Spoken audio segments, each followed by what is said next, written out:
En este primer día de los ejercicios, este primer día completo, ayer en la introducción general hablábamos como la vida cristiana, que es la única vida que hay, es una vida de relación con las personas divinas.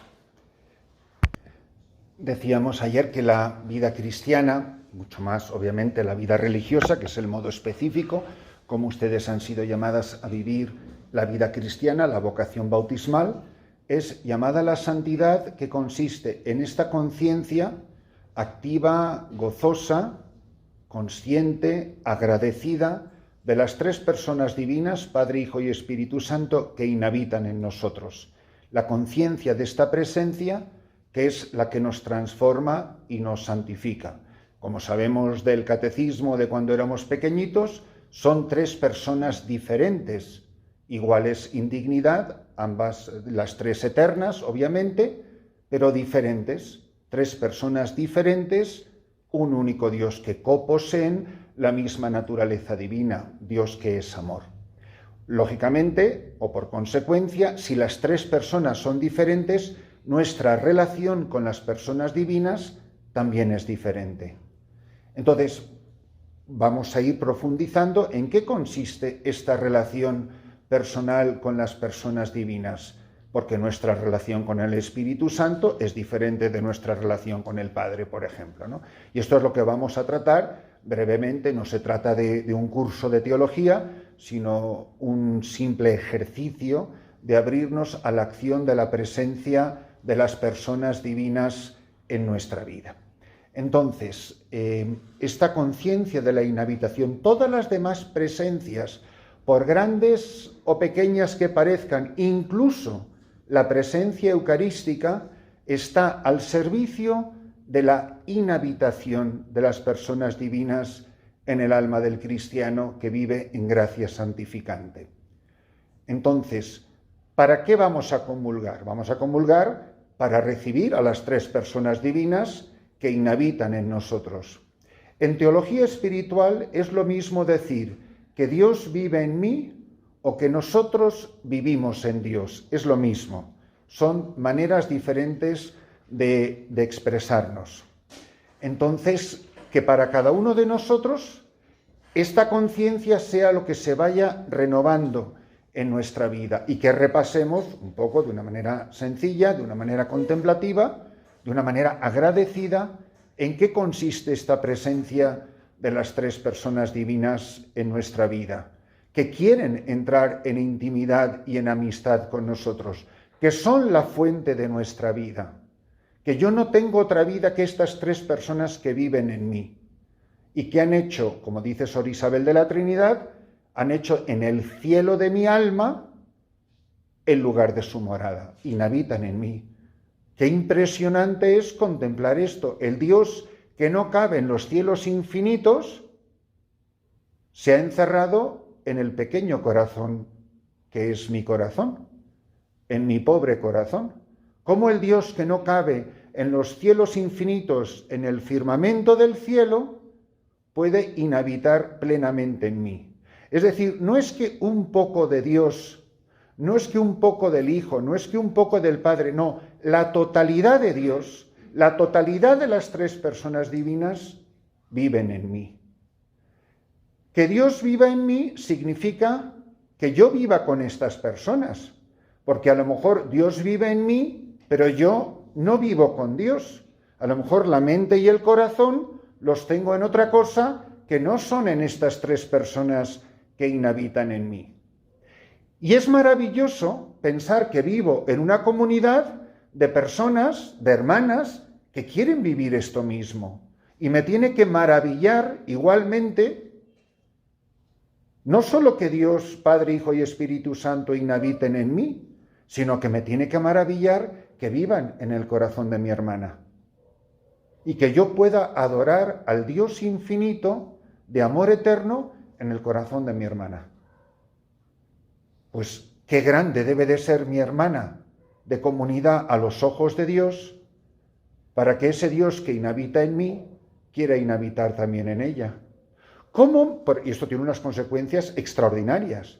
Por ejemplo, en la caridad fraterna, esto que se cacarea tanto y que luego uno no sabe ni lo que es. ¿Cómo me puede caer mal una hermana que le cae tan bien al Padre y al Hijo y al Espíritu Santo? O sea, el Padre, el Hijo y el Espíritu Santo están a gustísimos en el corazón de mi hermana, pero yo no me entiendo con ella. Pues un poco curioso, ¿no? A ver si yo voy a ser más que Dios y más exigente que Él. No, porque oiga, ¿usted se cree que Dios no conoce los defectos de la hermana? Pues conocerá bastante mejor que usted. Y sin embargo, se complace en habitar en esa hermana que va delante mío en la fila de la comunión. A mí estas cosas me impresionan, me maravillan, me llenan de asombro, de sobrecogimiento. Yo creo que es muy importante todo esto, porque a veces se nos entregan tesoros de gracia, pero ya puedo tener yo este vaso que es muchísimo más pequeño que esta jarra, y si yo me pusiera a seguir echando agua de esta jarra en este vaso que es mucho más pequeño, el agua se derrama. La Iglesia continuamente me está ofreciendo medios y oportunidades, pero si a mí no se me agranda el corazón, cuánta gracia, cuánta verdad y cuánto amor de Dios no estaré yo malgastando y desperdiciando a lo largo de los días de mi vida, porque no me he parado suficientemente a contemplar estas maravillas. ¿Quién soy yo? Lo comentábamos ayer. ¿Quién soy yo para haber merecido tanta maravilla? Muchas de ustedes tuvieron la vocación de muy jóvenes. Hay mucha gente que ha conocido estas cosas al final de su vida. Qué afortunada soy de haber conocido estas maravillas del amor de Dios siendo tan joven, porque he tenido toda una vida, si lo he vivido bien, para haberlo vivido. Para no repetir las frases de siempre de San Agustín, de tarde te amé. Y estas cosas, ¿por qué no nos las han dicho antes? Pensará mucha gente que ha conocido a lo mejor el amor de Dios, un poquito del amor de Dios al final de su vida. Pues yo creo que esto es una cosa muy seria. Esto es una cosa muy importante y muy delicada. La conciencia de la inhabitación. De aquí puede surgir a lo mejor una muy buena confesión en unos ejercicios de ustedes, hermanos. Y pues yo la verdad que esto de la inhabitación lo tengo como un poco empolvado. O sea, que son como palabras que se oyen, cosas bonitas que de vez en cuando viene un predicador no sé qué especial nos dice, pero en el día a día estas cosas no son a lo mejor lo más importante. Y esto no es, la inhabitación no es lo más importante, es lo único importante. Y todo lo demás es una consecuencia de esto. Esto se nota mucho enseguida en el trato personal con las demás personas. Ustedes por vocación no deberían de tener mucho trato con nadie de fuera, pero algo de trato tienen. ¿Estas cosas me importan cuando trato con otras personas? ¿Alguna vez les vendrá a visitar su familia?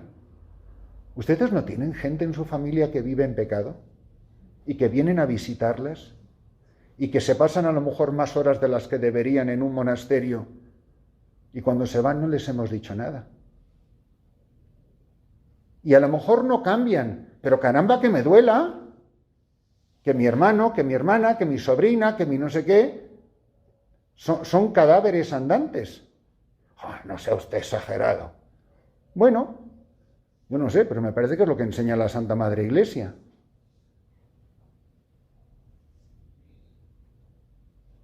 Vamos, las palabras del Evangelio, nadie dirá que nuestro Señor Jesucristo no era una persona bastante misericordiosa, pero las palabras de los Evangelios son tremendas.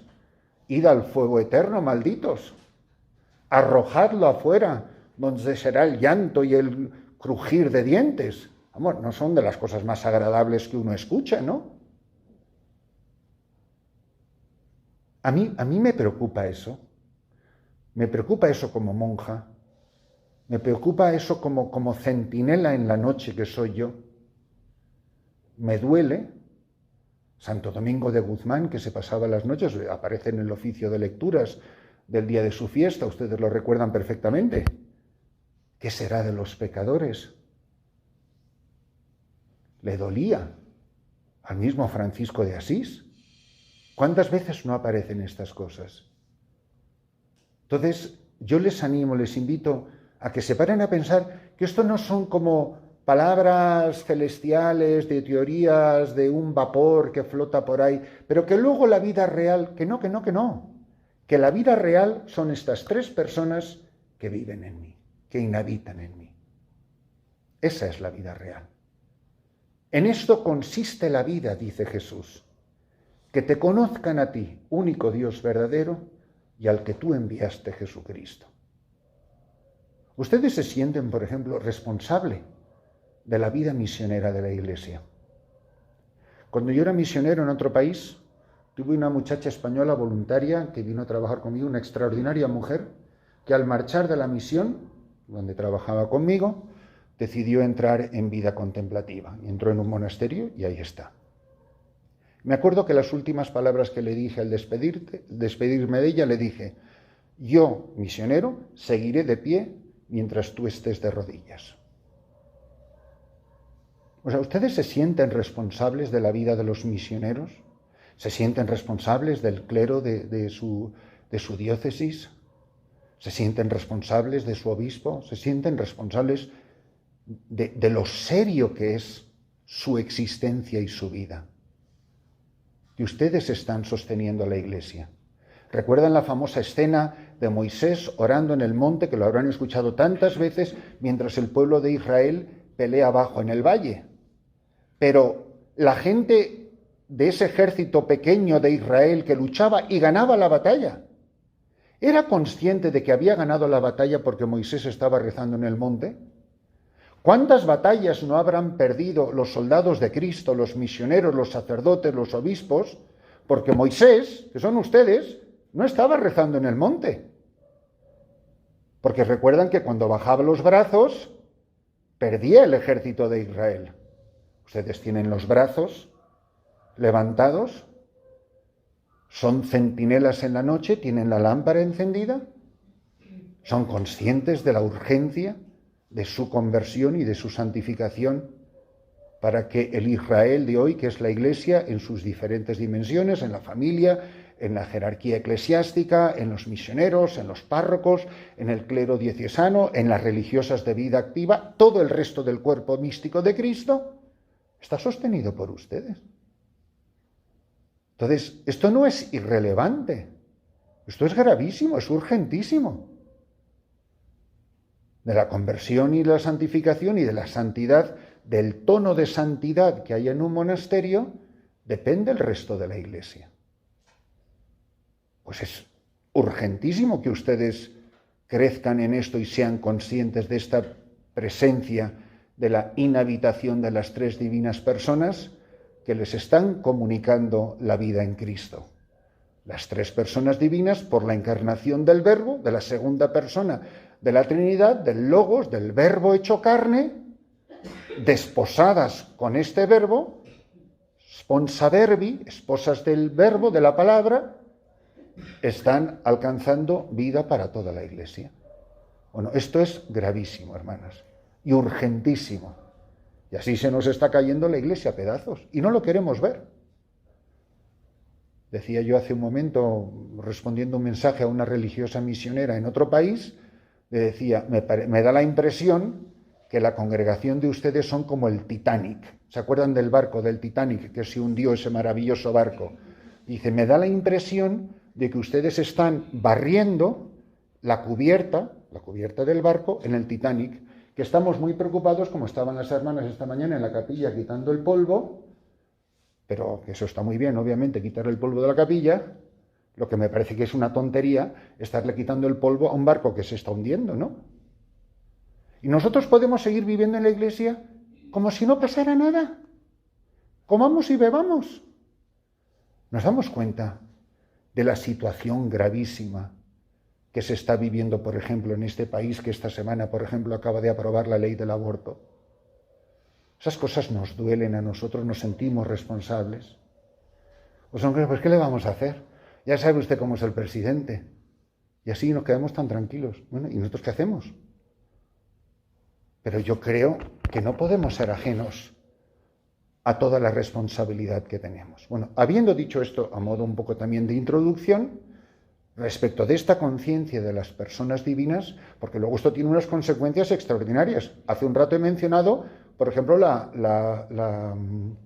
caridad fraterna, pero imagínense la liturgia. ¿Yo cómo me tomo la liturgia? Como otra consecuencia de la inhabitación de las personas divinas. Ustedes no saben lo difícil que es para un sacerdote diocesano rezar la liturgia completa. Pero ustedes, explíquenme qué excusa pueden tener para no rezar las 7 horas de la liturgia todos los días. Claro, y yo nunca he estado aquí, ni he hablado con nadie, ni me he confesado a nadie, ni sé nada de ustedes. Pero ya he estado en unos cuantos monasterios de vida de clausura. Y ves con qué frivolidad se saltan una tercia, no van a vísperas, esta no sé qué, es que vino la familia y luego no van a vísperas. Unas cosas que es que te echan las manos a la cabeza. Pues deje usted de cenar, no coma. No, para eso sí que siempre tenemos tiempo, qué curioso, ¿eh? A mí eso, vamos, me parece un pecado gravísimo que una religiosa falte a una hora de la liturgia. Es como que da igual. No, pero rezamos 3 Padres Nuestros y es como que es lo mismo. ¿Usted sabe lo que es la liturgia? Jesucristo, sacerdote, que dentro de ti y unido a ti glorifica al Padre, dimensión doxológica, por la salvación del mundo, dimensión soteriológica. ¿Y eso se compensa con 3 Padres Nuestros y un jajaja? Da igual. Entonces, ¿a qué vine aquí? Si no fue a rezar. ¿Qué sensación le queda a una persona que viene a verme y que por estar con esa persona he dejado de ir al coro? ¿Qué sensación le queda de lo que significa la liturgia para mí? Pues que no debe de ser muy importante, si se puede cambiar por cualquier cosa. Porque si en vez de tener que ir a vísperas hubiera venido el obispo, te digo yo que tú dejas la visita con la que estás y sales corriendo como un cohete. Y que es el obispo, con todos los respetos, comparado con nuestro Señor Jesucristo que me está esperando. Entonces, la frivolidad con la que trivializamos la vida, la irrelevancia, a cualquiera le queda la impresión. Ahora, cuando tú le dices, oye, lo siento, pero te tienes que marchar, porque yo tengo que estar en vísperas. Entonces uno se da cuenta y dice, esta mujer con su vida no juega. Si fueras una madre con niños y estás hablando contigo y tienes unos niños que te están esperando a que les des la cena, tú sigues hablando con la visita y dices, oye, espérate un momento, que tengo que ir a dar de comer a los niños. Entonces uno se da cuenta de qué es lo que es verdaderamente importante para ti. Y todo eso lo disimulamos con la caridad, con la noción. No tiene nada que ver con la caridad. Tiene que ver con la frivolidad de mi vida y la irrelevancia que tiene la vida que yo llevo. Entonces, habiendo dicho esto, les invito a que esta mañana, quizás si no me da tiempo a terminar, pues seguimos por la tarde, no pasa nada, a que contemplemos nuestra relación con la persona del Padre. ¿Quién es el Padre? La primera persona de la Trinidad, el Padre de Jesucristo. ¿Quién es el Padre en mi vida? Cuando el apóstol San Pablo, recordábamos anoche en Efesios 1:4, dice en la carta a los Efesios, Dios Padre, antes de la creación del mundo, el que ha pensado en mí es el Padre. Si son personas, la palabra persona hace referencia a relación, no solamente al ser en sí, sino es una palabra relacional. El Padre solo es Padre porque tiene un Hijo. ¿Por qué es Padre eternamente? Porque desde toda la eternidad ha engendrado un Hijo, que es su Verbo. Entonces, Jesucristo es consciente en su naturaleza divina, en su conciencia divina, aún en su naturaleza humana, es consciente de la paternidad del Padre, de la paternidad de Dios. ¿Qué real es esta relación personal mía con el Padre? Yo hablo con Él, converso con Él. Cuando recibimos la Eucaristía, y yo creo que muchas veces, hasta en la vida religiosa, esto no se piensa, cuando uno comulga en la Eucaristía, no solo comulga la divinidad, la humanidad, el cuerpo y la sangre de nuestro Señor Jesucristo. Hay un principio dogmático de teología que donde está una persona divina están las otras dos. En la Eucaristía no solo está presente Jesucristo, está presente el Padre y el Espíritu Santo, porque no son tres dioses separados. Cuando yo comulgo, ¿soy consciente de que recibo al Padre y que recibo al Espíritu Santo y no solo a Jesucristo? Porque si no, a ver si va a ser que un día voy a rezar a la estatua de San Francisco y otro día rezo a la de Santa Clara. No, que son uno. Y que donde está uno, están los otros dos. Entonces, cuando recibo a Jesucristo, recibo la vida del Padre y la presencia del Padre en mi vida. Y a lo mejor digo, bueno, pues mira, nunca lo había pensado. Obviamente, por los medios que nos ofrece la Iglesia, en que va creciendo la presencia de las personas divinas en mi vida, va creciendo mi amistad, mi intimidad, la conciencia de dejarme criar por el Padre. ¿Por qué? Pues porque somos personas humanas y por definición somos personas progresivas. Hoy somos adultos, pero hace unos años éramos adolescentes y hace más años éramos niños. Somos personas que igual que físicamente, psicológicamente, emocionalmente, también espiritualmente vamos creciendo. En los años que llevo en este monasterio ha crecido notablemente mi conciencia de ser hija del Padre, que Dios es mi Padre y que toda mi confianza está puesta en mi Padre y que mi vida está completamente abandonada al Padre. Ya podemos rezar todos los Padres Nuestros que queramos, pero si no tenemos conciencia de esto, no son más que palabras que se lleva el viento. Entonces, ¿quién es el Padre para mí? ¿Qué significa decir, cuando uno se pone de rodillas, Dios es mi Padre, tú eres mi Padre, yo soy tu hija? Que las mismas palabras que dicen el bautismo, que dicen el monte Tabor, son igual para nosotros. Esta es mi hija amada, en quien ojalá tengo todas mis complacencias. Que el Padre se complace en mí si voy dejándome criar por Él. Pues ¿qué conciencia tengo de la paternidad de Dios? ¿Es real mi conciencia de esta paternidad? Son simplemente que nos hemos acostumbrado a fórmulas, a palabras, a ritos, a cosas que se dicen, pero son, como dice Jesús, este pueblo me alaba con los labios, y además es una expresión tomada, como saben, de los profetas, pero su corazón está lejos de mí. Y como bien dice al comienzo de la cuarta parte del catecismo, que ustedes sin duda han leído muchas veces, el lugar de la oración es el corazón. Es el lugar donde solo Dios puede entrar. Ni el demonio puede entrar en el corazón de una persona. Solo Dios puede entrar en mi corazón, ni la Virgen, ni los santos, ni nada de nadie. Solo Dios conoce, porque solo Dios puede penetrar en el santuario más íntimo de la persona, en su conciencia, que es su corazón. Pues, ¿hasta qué punto soy consciente de todo esto? ¿Hasta qué punto soy consciente de la importancia, de la urgencia de crecer en esta amistad, en esta confianza, en este abandono del Padre, en brazos del Padre? Voy a decir algo, un modo de explicarlo que les puede resultar, estoy seguro, un poco chocante. Antes de que les choque, déjenme que les explique y luego después de la explicación a lo mejor están más de acuerdo conmigo que ahora como lo voy a enunciar. Normalmente se dice que la relación con Dios Padre, es como la relación, o se parece a la relación que tenemos con nuestros padres.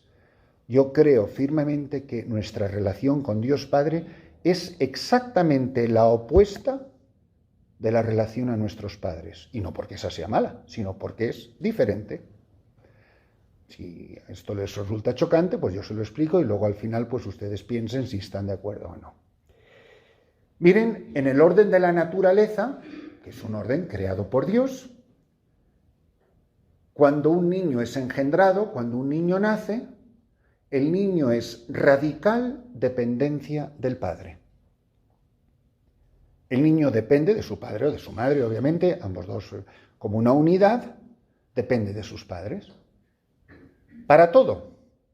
Literalmente para lo único que no depende es para respirar. Y en el vientre materno está la respiración, la recibe de la madre. Cuando un niño nace, es radical dependencia. Recuerden esta palabra que es la importante, dependencia. Un niño depende para todo cuando nace. ¿En qué consiste crecer sanamente en un niño? Es ir creciendo en, la palabra opuesta, independencia de sus padres. Te traen un día a ver a tus sobrinos, pero hace una temporada bastante larga que no los ves, y dice, oye, pero qué grande está este niño. Y te dice la madre con todo orgullo, uy, tú no sabes, ya se viste solo, va por no sé cuántos. ¿En qué consiste la alegría de la madre? En que te empieza a dar pruebas de su independencia, ¿no? Y se alegra. Entonces, sin entrar en muchos detalles, porque tampoco hace falta alimentar exageradamente la imaginación, pues piensen como un niño va esto, y luego empieza a hablar, y empieza a andar, y empieza no sé cuántos, y empieza a ser cada vez más autónomo, independiente de sus padres. Y en eso consiste el crecimiento. A lo mejor, por viejecitos que seamos, todos recordamos nuestra adolescencia, que es una etapa particularmente notable en cuanto a la independencia. Tus padres que te quieren tener sujeto y a ti que no hay quien te agarre. Y que por qué tengo que llegar a casa a las 9 si a mi amigo Juan le dejan llegar a las 10. Es la lucha por independizarse de los padres. ¿Por qué? Porque el niño va creciendo. Luego ya te vas haciendo joven adulto, y tus padres obviamente te van dando cada vez más confianza y te vas haciendo cada vez más independiente. No quiere decir amar menos a tus padres, es depender menos de ellos. Llega un momento crucial, que puede ser la vida religiosa o el matrimonio, cuando hay un corte muy manifiesto con los padres. Entonces ya tienes tu propia casa, tu propia independencia, empiezan a depender otros de ti porque empiezas a tener hijos, etcétera, ¿no? Y el ciclo de la vida sigue tal, en el orden de la naturaleza, que llega un momento en que muchas veces los padres ancianos y necesitados empiezan a depender de los hijos. Ese es el ciclo de la vida. Quien te dio de comer y luego tú acabas dándole de comer a tus padres en su ancianidad. Entonces, ¿qué dos palabras importantes hemos usado? Independencia, dependencia. En la vida cristiana, en el orden sobrenatural, he dicho, yo creo que es exactamente al revés. Cuando un niño es bautizado, es hijo de Dios, por supuesto, las tres personas divinas vienen a inhabitar en ese niño que tiene un mes de vida. ¿Cuál es la diferencia entre ese recién bautizado de 2 semanas de vida y nosotros? Estamos igual de bautizados en la ontología, en el ser. La diferencia es que nosotros lo sabemos y el niño recién bautizado no tiene ni la menor idea de por qué le han echado agua fría por la cabeza. Es decir, cuando un niño nace a la vida cristiana, es cristiano. Inhabitan las tres personas divinas, pero no tiene ninguna dependencia de la persona del Padre, porque no lo conoce. Como el niño Samuel, que no conocía la voz de Dios, porque era niño. Pero vas creciendo y tus padres te van educando, y los catequistas te van educando, y la Iglesia Madre te va educando empiezas a ir poco a poco conociendo a Dios, conociendo al Padre, y por consecuencia, según vas creciendo en la vida cristiana, al ir conociendo y experimentando a tu capacidad y a tu nivel el amor del Padre, comienzas a ir dependiendo de Él. En el orden de la naturaleza, de la dependencia a la independencia. ¿De dónde viene la palabra dependencia? Del latín pendere. Este ventilador, este abanico, está pendere del techo. Es lo que lo sujeta. Está dependiendo del amarre que tiene en el techo. Pende del techo, pendere. Entonces, el cristiano inmaduro tiene padre, pero no pendere, no está sujeto a él, no está amarrado a él, no depende de él. El pecador, como el hijo pródigo, es el que se ha separado de la dependencia del padre. ¿Qué quería el hijo pródigo? Los bienes del padre sin depender del padre. Eso es lo que le dirá al hermano mayor: todo lo mío es tuyo. Pues si todo lo mío es tuyo, también era del hermano pequeño. El hermano pequeño lo que no quería era pendere, depender del padre. Quería los bienes del padre independiente del padre. En el orden de la gracia, el pecado consiste en la ruptura, en la separación de Dios. Este pendere se ha roto por el pecado. ¿Qué le dice la serpiente a Adán y Eva? ¿Seréis como dioses? ¿Seréis independientes de Dios? Fíjense que esto tiene unas consecuencias para la vida religiosa impresionantes. No, es que hay que enseñar a las almas independientes. ¿Independientes? Todo lo contrario. Hay que enseñarlas a ser cada vez más dependientes. La madurez consiste precisamente en la dependencia. Por eso dirá Jesús: si no os hacéis como niños. Hombre, no se refiere a que estemos comiendo papilla y bebiendo el biberón. Se refiere a que tenemos que tener esta conciencia de dependencia. El adulto en la vida cristiana es un niño.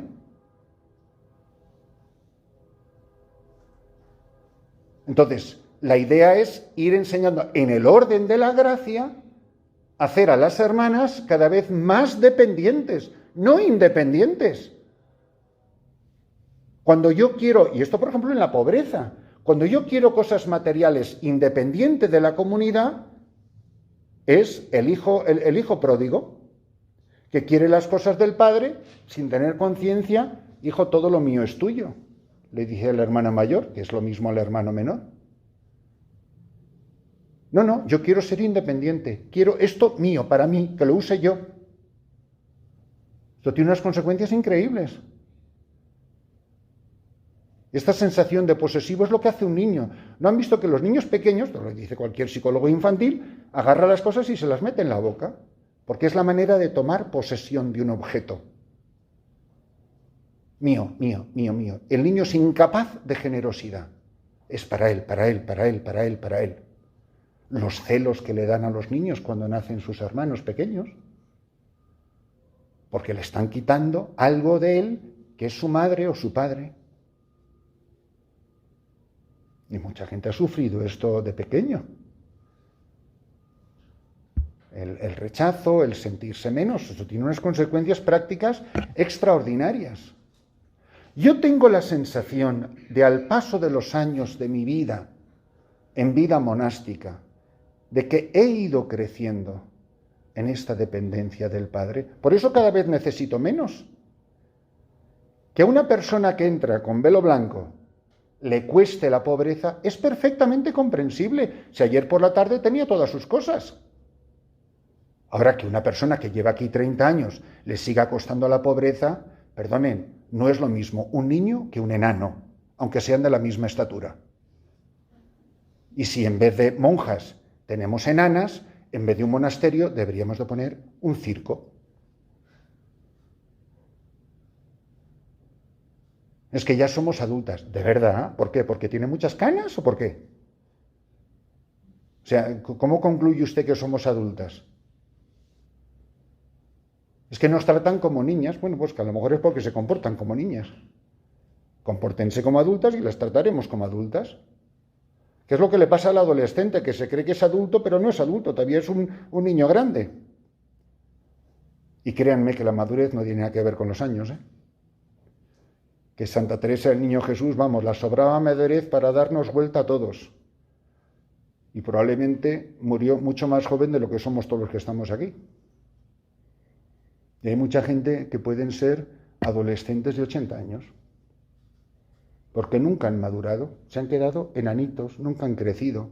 La gallina que tenía que haber sido águila, pero se murió gallina. Y eso es terrible, eso es espantoso. Y eso tiene unas consecuencias demoledoras para la Iglesia. Tú, a un sacerdote con poca vida espiritual, pero que estudió en Roma y era de no sé qué familia y además encima era muy blanco y hijo de emigrantes, le pones la mitra en la cabeza y le has puesto la mitra en la cabeza y le has hecho obispo a un tipo que es un completo inmaduro en la vida espiritual. Y eso pasa en la Iglesia, hermanas. No, pues que es doctor y no sé qué, como si sabe conducir un coche y montar en moto. Es adulto en la vida espiritual, tiene amistad con Jesucristo, es hijo del Padre. Eso es lo que importa, que una persona sea adulto en la fe y maduro en la vida cristiana. Para que el mundo que no veo sea mucho más real para mí que las cosas superficiales que veo.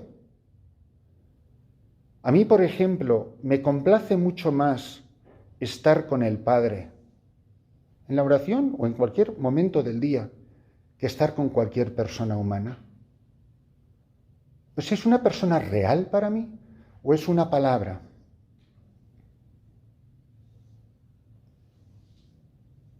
Porque igual que ayer hablábamos de ser solteronas o solteras o separadas o viudas, referente a la segunda persona de la Trinidad, referente a la primera persona de la Trinidad, a lo mejor en vez de tener un monasterio lo que tenemos es un orfelinato. ¿Qué es un orfelinato? Niños que no tienen padre. Tú le puedes preguntar a personas, que lamentablemente pasa y es dolorosísimo, que un padre abandona la familia, dice, entonces usted es huérfano. Hombre, bueno, huérfano no. Lo que pasa es que yo nunca conocí a mi padre. Se fue de casa cuando yo era muy pequeñito y en realidad nunca le conocí. Es como si fuera huérfano. Entonces se murió. No, vive en Estados Unidos o en la calle de no sé dónde, que da igual. Pero no tengo trato con él. ¿Qué más da si está vivo o muerto si no he tenido trato con él, si no lo conozco? Si no soy huérfano, es como si lo fuese. Entonces, si yo les preguntara a ustedes, ¿creen que el Padre existe? Por supuesto, Padre, no faltaba más. Ahora, ¿tienen trato con Él? Pues a lo mejor no somos huérfanos, pero es como si lo fuésemos. Y eso es peligrosísimo. O al contrario, es maravilloso cuando te encuentras con hermanas o sacerdotes o laicos que viven esta relación, esta conciencia adulta de la paternidad de Dios, que Dios es mi Padre y que Dios cuida de mí. Y que no tengo nada de qué preocuparme. No son palabras mías, son las palabras de nuestro Señor Jesucristo en el Evangelio. ¿Para qué agobiaros por el mañana? Ni los pelos de su cabeza los tienen contados. Miren los lirios que ni trabajan y no acumulan. ¿Cuántas veces critica nuestro Señor Jesucristo el acumular el por si acaso, que se da mucho en la vida religiosa, por cierto? Bueno, mire, esto lo vamos a guardar por si acaso. Pues como somos huérfanas, tendremos que cuidarnos nosotras, ¿no? Porque como no nos va a cuidar nadie, porque como en el fondo no tenemos padre que cuide de nosotros, ni le importamos lo más mínimo. Ahora, si yo me creo esto de verdad, es que uno vive de otra manera completamente diferente. Entonces, Yo soy una persona independiente del Padre, Adán y Eva después del pecado, el hijo pródigo, hay tantos otros ejemplos. O al contrario, al ir creciendo, la historia, recuerdan que hablábamos anoche de la historia de salvación de cada uno de nosotros, cómo Yahvé Dios se va revelando progresivamente al pueblo de Israel y le van conociendo a través de la experiencia de la vida. Van conociendo su paternidad, aunque en el Antiguo Testamento no se hable con este vocabulario, van conociendo, experimentando su paternidad a través de las vicisitudes de la vida por el desierto. Como Él nos ha provisto del maná, como Él ha separado el Mar Rojo, como ha derrotado al faraón, como ha mantenido viva la esperanza en la tierra prometida. El Dios que siempre ha sido fiel a un pueblo que tantas veces ha dudado de su bondad. Y que como Moisés tardaba en bajar, pues nosotros en el monasterio tenemos nuestros pequeños becerros de oro. ¿Qué becerros de oro hay en esta comunidad, en este monasterio o en mi propia vida? Esos otros dioses que nos creamos por si el Dios del Sinaí tarda mucho en acordarse de nosotros. Al final, todos los pecados de la humanidad, de la historia de la humanidad, desde Adán y Eva, tienen que ver con el primer mandamiento. En el fondo, el pecado es otro Dios que no eres tú. Es dudar de Dios, es la falta de fe, es la falta de confianza. ¿Cuántas maravillas nuestro Señor no hizo? No son palabras mías, son del Evangelio, pero no pudo hacer allí muchos milagros por su falta de fe. La relación con el Padre es una relación de fe, porque no le veo. A estas alturas de nuestra vida, el orden de la gracia, el orden sobrenatural, lo que no se ve con los ojos, ni se toca con las manos, ni se oye con los oídos, ¿es más real que lo que percibo por los sentidos?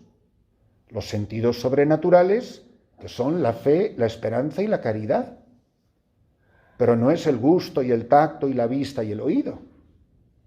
Entonces, que el orden, que lo que no veo es mucho más real para mí que lo transitorio, lo fugaz de las cosas de la vida de aquí abajo, que como decía Santa Teresa de Jesús, no es más que una mala noche en una mala posada, que esto se pasa que vuela. Yo ahora, hace unos meses, al final del año pasado, que celebraba mi 40 aniversario, y nada más que pensaba, decir, ¿pero cómo se han pasado 40 años? Si es que recuerdo perfectamente el día de la ordenación y lo que pasó la semana siguiente. Y esto se está acabando. Es real lo que viene en una congregación, no la de ustedes, en una orden igual de venerable que la de ustedes, conocía a varias muchachas que ingresaron en vida monástica, estrictísima clausura, y me acuerdo cuando las fui a ver, que yo no creo que, a lo mejor no eran casi ni novicias, pero a lo mejor novicias. Y fui a verlas en la reja, la doble reja que tienen, y fui a hablar con ellas, y bueno, les pregunté que qué tal les iba y tal, y una me dice, mire, es que sabe, ha pasado una cosa muy grande. Se ha muerto la hermana no sé cuántos, que ha muerto con muchísimo, 80 y muchísimos años, o no sé cuántos, pero vamos, muy anciana. Digo, bueno, ya, pues si era muy anciana se tendría que morir. Y dice, no, si eso no es lo malo es que no se quería morir. Y eso a una novicia, muy jovencita, le había dejado muy impactada. Dice, pero padre, ¿para qué vino aquí? ¿Para qué vino aquí? ¿Para qué vino aquí? Eso preguntaba una novicia. A mí, que yo era un sacerdote muy, muy joven. Vamos, yo tenía 20 y tantos años en ese tiempo. Entonces, claro, si yo no he ido viviendo de la fe, es normal que el orden de la fe no me sea atractivo. Que todas esas cosas maravillosas que dice Santa Teresa de Jesús, que en el fondo todavía connotan cierta imperfección espiritual, es decir, que no es la cumbre del desposorio del matrimonio espiritual, que es la séptima morada, sino que es las sextas moradas. Dice Santa Teresa de Jesús cuando habla de las sextas moradas, el alma experimenta un deseo desordenado, parte desordenado, por morir. O sea, de tal manera le es atractivo lo que espera, recuerden sus famosas poesías, y tan alta vida espero, que muero, estar en esta vida es estar muerto, que muero porque no muero. Pero eso denota todavía una imperfección. ¿Dónde está la perfección de la cumbre? Cuando incluso has muerto al deseo de morir. ¿Qué dice San Pablo? Con mucho lo mejor es morir, ¿recuerdan? Pero no sé qué elegir. Con mucho lo mejor es partir para estar con el Señor.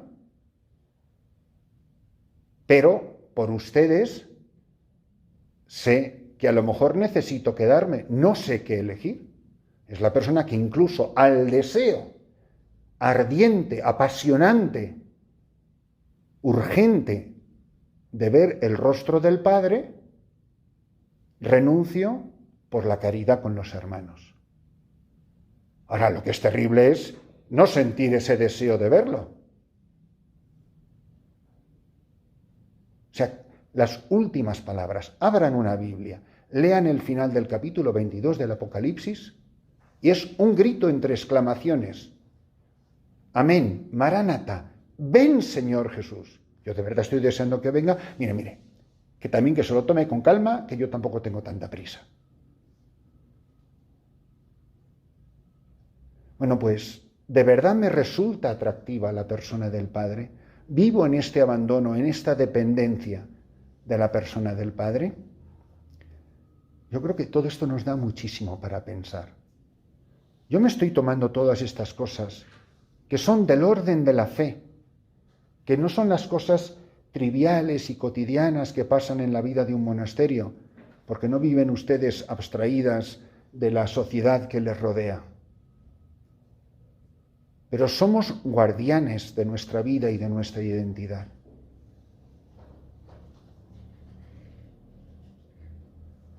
Y en esto, perdonen que les insista, pero se dicen tantas tonterías, empezando por mucho padre franciscano y capuchino, sobre la vida de Santa Clara. Clara esperó ¿cuántos años? Recuerden, para que le llegara la bula pontificia, después de todos los modos de vida que ella rechazó, ¿se acuerdan? Ustedes lo han estudiado eso.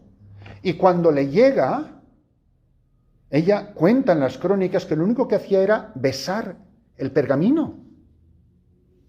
Y van a decir, no, es que la pobre fue víctima de su tiempo, pero si hubiera vivido en el nuestro, pues serían como las monjitas de la Madre Teresa. Una mujer que esperó todos esos años.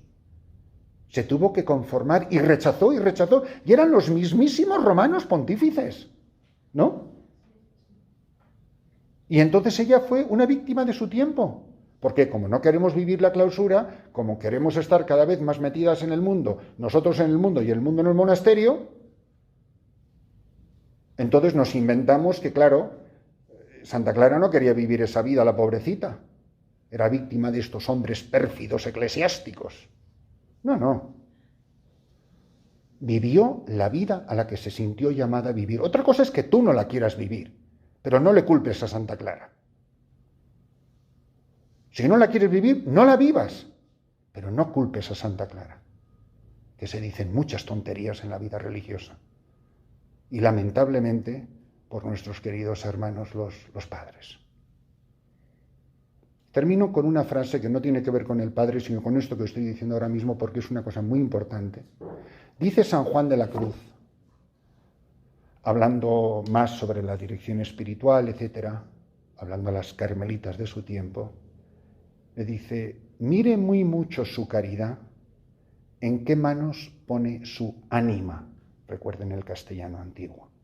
Que esto se podía traducir en miren muy mucho, madres, en qué manos ponen ustedes su monasterio.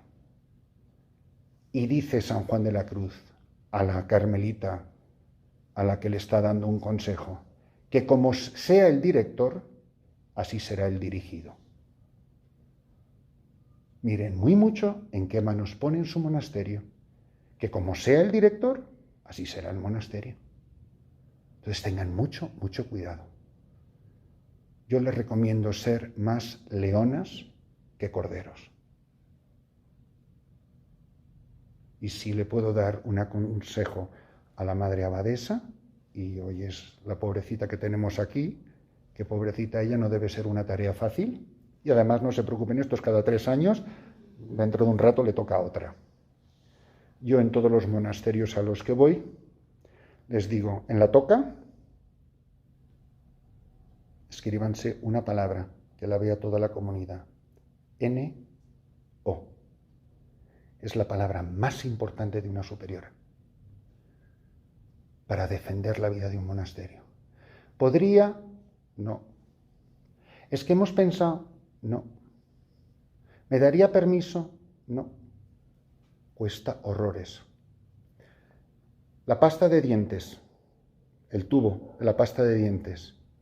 ¿Ustedes alguna vez han intentado, una vez que han apretado el tubo, volver a meter la pasta dentro del tubo?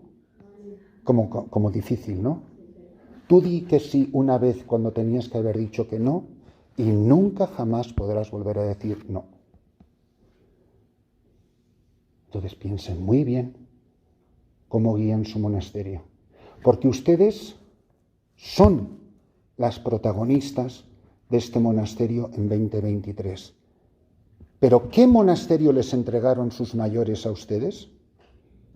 ¿Y qué monasterio van a entregar a las que vengan detrás de ustedes? ¿Cómo era esto cuando tú viniste? ¿Y qué es lo que tú entregas a los que vienen? Porque ustedes están de paso y este monasterio no se fundó contigo. Bueno, alguna a lo mejor todavía queda de las primeras que entraron. Pero no se preocupen, que dentro de 100 años esto es muy diferente. Nosotros simplemente transmitimos a otra generación lo que la Iglesia ha puesto en nuestras manos. Esto no es tuyo, es mucho más grande que tú.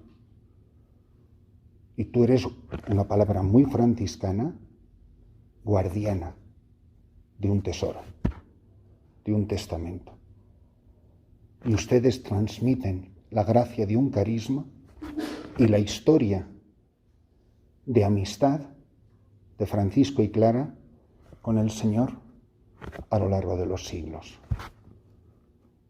Y de eso les va a pedir cuentas Dios nuestro Señor, como a un párroco de su parroquia, como a un obispo de su diócesis o a unos padres de familia de sus hijos. Somos responsables de algo que no nos pertenece. Esto no es nuestro, esto es de la Iglesia. A nosotros se nos ha encargado hacer esto florecer.